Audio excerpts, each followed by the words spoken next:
Imagine a world where Friday night meant one thing: walking into a neon-lit store, breathing in the smell of popcorn, and scanning rows upon rows of VHS tapes. For millions, that store was Blockbuster. But behind the nostalgia lies one of the greatest collapses in business history. Tonight, we unlock the vault to uncover how a $6 billion empire crumbled, and how a little company called Netflix sealed its fate. In the mid-1980s, video rental was chaos. Small mom-and-pop stores with messy shelves and limited choices. Then, in 1985, David Cook opened the first Blockbuster in Dallas, Texas. His vision? A superstore of movies. Bright lights, endless rows, family-friendly branding. It was a revolution. Blockbuster quickly spread like wildfire. By the 1990s, it was opening one store every 17 hours. Imagine that. Nearly 9,000 locations worldwide. A blue and yellow empire. By 2004, Blockbuster was worth nearly $6 billion. For a time, it wasn't just a video store. It was the ritual of Friday nights. But under the surface, something darker lurked. Blockbuster's success didn't just come from movies. It came from pain. Specifically, your pain. Late fees.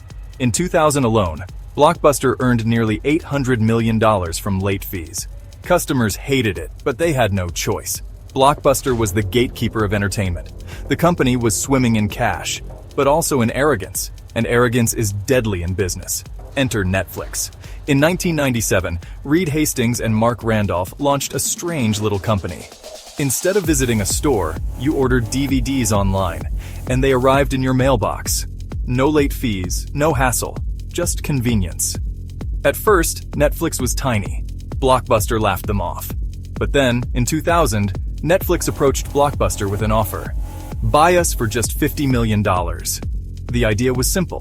Netflix would run Blockbuster's online service, while Blockbuster handled physical rentals. Together, they could dominate the future. Blockbuster's CEO, John Antioco, rejected the deal. He thought Netflix was a joke. That decision would become one of the greatest mistakes in corporate history. As the 2000s rolled on, the world began to change. Broadband internet spread, DVDs replaced VHS, and consumers wanted more convenience. Netflix introduced the subscription model, unlimited rentals, delivered to your door with no late fees. Suddenly, Blockbuster's greatest weapon became its curse. People were tired of paying penalties.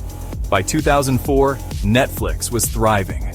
By 2007, it launched streaming, a bold move into the digital future. Meanwhile, Blockbuster hesitated. Its leadership clashed. Should they cut late fees, risking billions in revenue, or keep milking the system? They chose profits over customers. The storm was coming.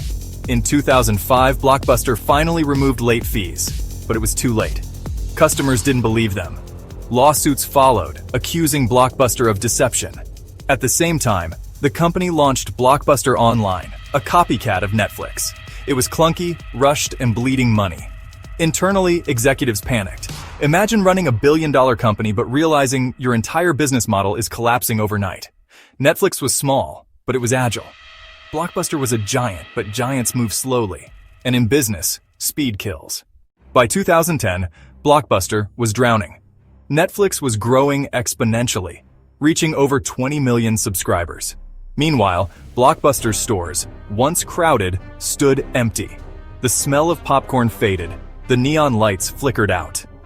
That year, Blockbuster filed for bankruptcy. An empire of nearly 9,000 stores reduced to dust. Today, only one Blockbuster remains, in Bend, Oregon. A living museum of nostalgia, a reminder of what once was, the final blue and yellow survivor. But this story isn't just about movies. It's about arrogance, missed opportunities, and the danger of ignoring change. Blockbuster wasn't killed by Netflix. It was killed by itself, by greed, by slow decisions, by the belief that customers had no other choice. In the end, Blockbuster teaches us this: no empire is too big to fall. The moment you stop listening to your customers, the countdown begins. And for Blockbuster, the clock ran out. Today, Netflix is worth over $200 billion. It produces films, wins Oscars, and streams in nearly every country. Blockbuster is a punchline, a nostalgic meme, but in the 90s, no one could imagine a world without it. That's the paradox of history. The mighty fall and the overlooked rise. The vault closes once more. But remember, behind every empire lies a ticking clock. And sooner or later, time runs out.